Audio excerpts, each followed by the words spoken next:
Hello guys, welcome to Aachi's vlogs. അപ്പോൾ ഇന്നത്തെ vlog എന്താണെന്ന് വെച്ചാൽ നമ്മൾ ഇന്ന് മാങ്ങ പറിച്ചു കേട്ടോ. നമ്മളെ മാവിൽ ഇഷ്ടംപോലെ മാങ്ങ കായ്ച്ചു. ഇപ്രാവശ്യം കേട്ടോ ഈ മാങ്ങ മേടിച്ച് നട്ടിട്ട് ഇപ്രാവശ്യമാണ് നമുക്ക് ഇത്രയും മാങ്ങ കിട്ടുന്നത്. ഇതിന് മുമ്പൊന്നും ഇങ്ങനെ കിട്ടിയിട്ടില്ല കേട്ടോ. അപ്പോഴത്തേക്ക് ഇങ്ങനെ മാങ്ങ പറക്കിക്കൊണ്ടിരുന്നപ്പോഴത്തേക്ക് ഒരു പഴുത്ത മാങ്ങ കിട്ടി. അങ്ങനെ അത് ഞാൻ എടുത്ത് പറക്കി ഇങ്ങനെ ഇട്ടുകൊണ്ടിരിക്കുകയാണ്. കുറേ മാങ്ങ ഇങ്ങനെ പറിച്ചിട്ടിട്ടാണ് കേട്ടോ പറക്കുന്നത്. അതിൻ്റെ ഇടയിലാണ് ഒരുത്തൻ ഞാൻ മരത്തിൽ കയറിയിരിക്കുവാൻ ഞാൻ കുരങ്ങനാണെന്ന് പറഞ്ഞുകൊണ്ടിരുത്ത് അവിടെ കയറിയിരിക്കുന്നുണ്ട് ഹാമി. എന്നിട്ട് നമ്മൾ മാങ്ങ അത്രയും എടുത്തുകൊണ്ട് കുട്ടയെ കണ്ടിട്ടോ കേട്ടോ. ഇത് കാണുന്ന പോലെയല്ല, ഇച്ചിരി നല്ല വലിയ കുട്ടയാണ് കേട്ടോ. അപ്പം കുറേ മാങ്ങ അവിടെ അങ്ങനെ നിൽപ്പുണ്ടായിരുന്നു.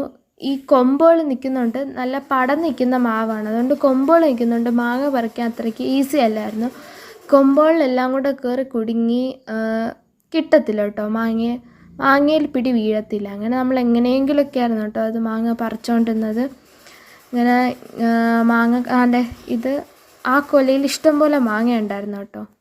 അങ്ങനെ മാങ്ങ പറിച്ചുകൊണ്ടിരിക്കുകയാണ്. പിന്നെ നിങ്ങൾക്ക് ഈ വീഡിയോ ഇഷ്ടപ്പെട്ടാൽ ലൈക്ക് ചെയ്യണം, ഷെയർ ചെയ്യണം, സബ്സ്ക്രൈബും ചെയ്യണം കേട്ടോ. നമ്മളുടെ മാവാണ് കേട്ടോ ഇത്, നല്ല പടം നിൽക്കുന്ന മാവാണ്. അപ്പോഴത്തേക്ക് ഞാൻ ഇത് തറയിൽ വീണപ്പോൾ ചതഞ്ഞതും ചതയാത്തതായിട്ട് മാറ്റി വയ്ക്കുകയാണ് കേട്ടോ. കാരണം ചതഞ്ഞതാണെങ്കിൽ നമ്മളെടുത്ത് അച്ചാറിടും, ചതയാത്തതാണെങ്കിൽ നമ്മൾ ഭരണിയിൽ പഴുപ്പിക്കാൻ വയ്ക്കും കേട്ടോ. ഭരണി വെച്ചത് നല്ലോണം പഴുക്കുന്ന മാങ്ങയാണ്. ഇത് തോടിനൽപ്പം കട്ടി കൂടിയ മാങ്ങയാണ്. ഇതിൻ്റെ പേരൊന്നും അറിയത്തില്ല. ഇത് പഴുത്താലും തോടിന് ഇച്ചിരി കട്ടി കൂടുതലാണ്. മാത്രമല്ല ഉപ്പിലിടാനും അച്ചാറിടാനൊക്കെ നല്ല ടേസ്റ്റാണ് കേട്ടോ. പകുതി ഉണക്കിയിട്ട് അച്ചാറിടാനും നല്ല ടേസ്റ്റാണ്. അതിൻ്റെ ഒരു കുഞ്ഞു വീഡിയോ നാളെ വരുന്നുണ്ട്. ഒരു ചെറിയൊരു അച്ചാർ, ഒരു വെറൈറ്റി അച്ചാറാണ് കേട്ടോ. അത് കണ്ടു നോക്കണേ.